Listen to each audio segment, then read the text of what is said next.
We're back to postcards once again this week for this discussion question. And today I'd like to talk a little bit more about the details of postcards and how they were used as visual objects to explain a place, a time, or a place in society even.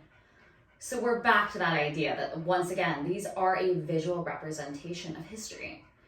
Dr. Seamus Keene talked about the speed in which postcards could be delivered. So someone could write a letter, send a postcard in the mail, and off it would go. And then 2 to 3 days later, especially on the continent, the European continent, someone would get that within those couple days, and they could make plans very rapidly. Typically, plans could be set within a week, which is a fantastic rate of speed from the time frame that we're looking at, which is the early 1900s to the end of World War I.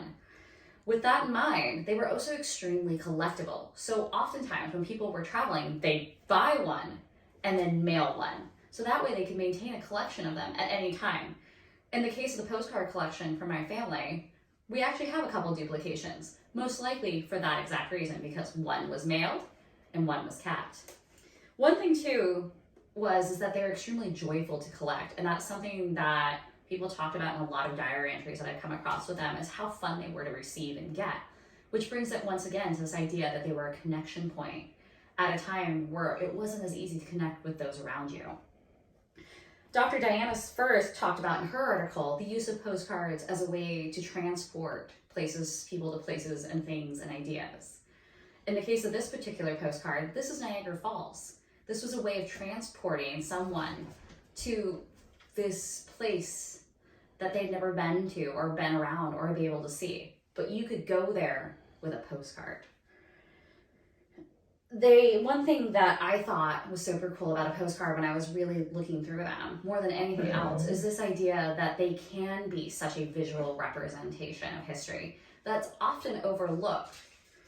In the case of the national parks, like the Niagara Falls one, like I'm holding here, this was a great way of visualizing. Yolanda Lung actually talks about a series of postcards from 1905 to 1938 as a means to convey the Grand Canyon, one of the great national parks here in the United States. But at the time, they hadn't got the tourism that we think of now. It was still kind of a relative unknown. Postcards were a way to bring that idea forward and to bring it into something new, that people could take these family vacations and to go to these exotic places like the Grand Canyon that we now think of as an everyday or a once in a while trip.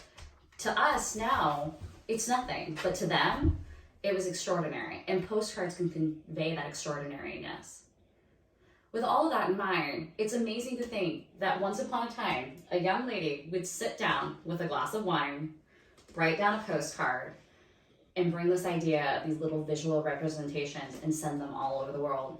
Just like I'm talking about them now, or the way I just did recently on my trip to Maine. I bought a whole bunch of postcards and sent them all over the country as a way to convey ideas, thoughts, and ideas to others around me. I hope you enjoyed my little snippet of this particular idea once again.